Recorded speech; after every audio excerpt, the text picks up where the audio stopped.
துணை முதலமைச்சர் கேட்டிருக்காரு. அதாவது சில பேருக்கு சில மேனியா, சில பேருக்கு அந்த தண்ணி பார்த்தா மேனியா இருக்கும், சில பேருக்கு அந்த காற்றை பார்த்தா மேனியா இருக்கும், சில பேர் இருட்டை பார்த்தா மேனியா இருக்கும். ஆனால் இந்த உதயநிதிக்கு கரப்பாம்பூச்சி பார்த்தா அந்த கரப்பாம்பூச்சி மேனியா, உதயநிதி கரப்பாம்பூச்சி மேனியா. எனவே அவருக்கு தூங்கும்போதெல்லாம் அந்த கரப்பாம்பூச்சி தான், இருக்கும்போதெல்லாம் அந்த கரப்பாம்பூச்சி தான். அது வந்து அந்த அவருடைய அந்த மனதனுடைய அந்த மேனியானுடைய குற்றம். ஏன்னா இதுக்கு நான் என்ன பதில் சொல்ல முடியும்? அதனால் யார் கரப்பாம்பூச்சி, யார் வந்து பெரிய அளவுக்கு வந்து தமிழ்நாட்டை வந்து அந்த வழிநடத்துகின்ற ஒரு மிகப்பெரிய சக்தின்றதை வருகின்ற 2026 தெரிஞ்சிடும்.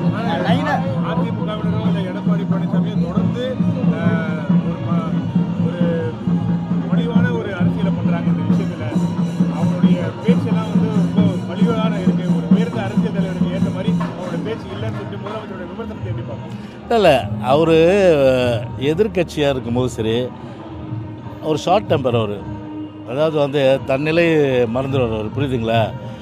கொஞ்சம் இதுலேயே அசம்பிளிலேயே நிதி அமைச்சராக இருக்கும்போது நான் குறுக்கிட்டால் கூட உடனே டப்புன்னு கோவப்பட்டுருவார். அதனால் ஒரு பண்பாடு இல்லாமல் எதிர்கட்சியில் என்னென்ன வார்த்தை பேசினார், நாங்கள் அந்த மாதிரி வார்த்தை பேசுமா? சூடு இருக்கா, சொர்ணம் இருக்கா, மானம் இருக்கா, ரோஷம் இருக்கா, வெக்கம் இருக்கான்னு கேட்டார். அதே தான் இன்றைக்கி தமிழ்நாட்டு மக்களும் இன்றைக்கி அவர் சொல்கிற மாநிலம் நாங்கள் கேட்குறோம். சூடு இருக்கா, சொர்ணம் இருக்கா, வெக்கம் இருக்கா, மானம் இருக்கா, எதுவுமே இல்லை, அதை நாங்கள் கேட்க முடியும். அப்போ யார் அதை வந்து முன்னாடி ஆரம்பித்து வச்சது? நீங்கள் தானே ஆரம்பித்து வச்சிங்க. நீங்கள் ஆரம்பித்து வச்சுட்டு இப்போ வந்து பார்த்தீங்கன்னா பண்பாடை பற்றி நீங்கள் பேசுகிறீங்க. நீங்கள் வாயை திறந்தாலே பார்த்தீங்கன்னா சாக்கடை, இதில் வேறு வந்து இதில் சந்தனமாக வரும், இதில் சாக்கடை வாயிலேருந்து சந்தனம் வராது, சாக்கடை தான் வரும். இந்த சாக்கடை பார்த்து சந்தனத்தை பார்த்து கேலி பண்ணுற மாதிரி இருக்குது. அதனால் சந்தனம் தான், சாக்கடை தான். கலாய்வு கூட்டங்களில் எல்லா மாவட்டங்களையும் தள்ளுமுள்ளி ஏற்படுது. நெல்லையில், தஞ்சையில் நிர்வாகிகள் தாக்கிக்கூடிய சம்பவங்கள் பார்க்கணும். தம்பி, இது ஒரு மிகப்பெரிய இயக்கம் தம்பி, புரியுதா? 2 கோடி தொண்டர்கள் கொண்ட இயக்கம். என்ன இதெல்லாம் சுப்பிரமணிய சாமி மாதிரி 5 பேர் வச்சு நடத்துகிற கட்சி அது? அமைதியாக போகிறதுக்கு அது சில இடங்களில் வந்து அண்ணன் தம்பி பிரச்சனைகள் இல்லையா, அது ஆதி காலம் தொட்டு அது எல்லா கட்சியிலையும் இருக்கும். அது பெரிய கட்சிகளில், அது என் கட்சியில் சிறு சிறு பிரச்சனைகள், அது அவ்வப்போது கூடி பேசி முடிஞ்சு போகுது. இது என்ன பெருசாக நீங்கள் தான் பூதாகாரமாக்குறீங்க, இல்லை ஒன்றும் பூதாகாரமாக்குற வேண்டிய விஷயமே கிடையாது. சார், பிஜேபியுடைய தேர்தல் வெற்றி என்னங்க மகாராஷ்டிரா உள்ளிட்ட மாநிலங்களில் பிஜேபி பெரிய அளவில் வெற்றி பெற்றிருக்காங்க. ஆமாம், இல்லை இப்போ அது வேறு மாநிலம், நம்ம தமிழ்நாடு கிட்ட நான் சொல்ல முடியும். அதனால் வந்து வேறு மாநிலத்துக்கிட்ட அங்கே என்ன இல்லை சரியா, அங்கே இதில் தோற்று போச்சு ஜார்க்கண்டில், அதையும் சொல்ல மாட்டேன்றீங்க.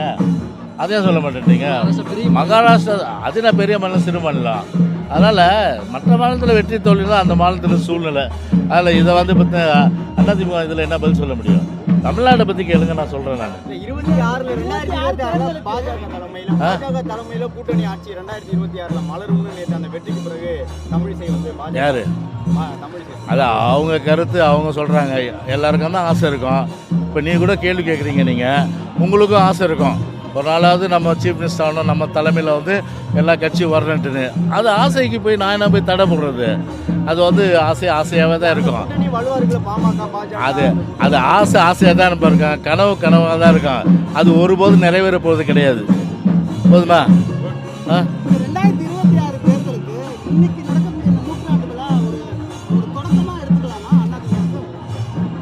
இது ஒரு மாபெரும் தொடக்கம். இது மட்டும் இல்லாமல் கடந்த ஒரு 3 வருஷமாகவே நல்ல பல தொடக்கங்கள், குறிப்பாக ஆட்சி எதிர்க்கிறது, போராட்டங்கள் பண்ணுறது, அதே போல் கலாய்வு கூட்டங்கள், அதே போன்ற பூத்து கமிட்டி, இது போன்ற பல்வேறு விஷயங்களில் மக்கள் பிரச்சனை எடுத்து போராடுறது, இதெல்லாம் செஞ்சுட்டு தானே இருக்கோம்.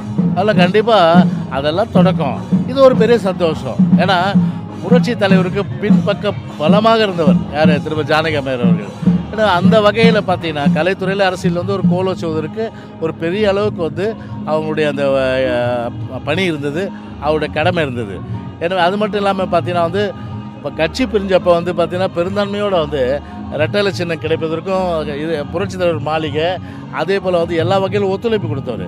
ஏன்னா அவர் மறந்துட முடியாது. எனவே அந்த வகையில் இன்றைக்கி அவருடைய நூற்றாண்டு விழா, புரட்சி தலைவர் நூற்றாண்டு விழா எப்படி பண்ணுவோம் அதே போல் தான் இன்றைக்கி அவர் நூற்றாண்டு விழா சிறப்போடு எழுச்சியோடு இன்றைக்கி கொண்டாடப்படுவது தொண்டர்கள், கழக தொண்டர்கள் மிகுந்த சந்தோஷத்துக்கு இன்றைக்கு உள்ளாகி இருக்கு. 200 தொகுதிகள் வெற்றி இலக்கு நிர்ணயிச்சிருக்காங்க திமுக. 200 தொகுதிகள் வெற்றி இலக்கு நிர்ணயிச்சிருக்காங்க. அவங்கள பொறுத்தவரையில் பார்த்தீங்கன்னா வந்து 91 நிலைமை வரும்னு நினைக்கிறேன். 1991 நிலைமை வரும். 91 எவ்வளோ சீட்டு வந்தாங்கன்னு நீங்களே கணக்கு கொடுத்து பார்த்துங்க.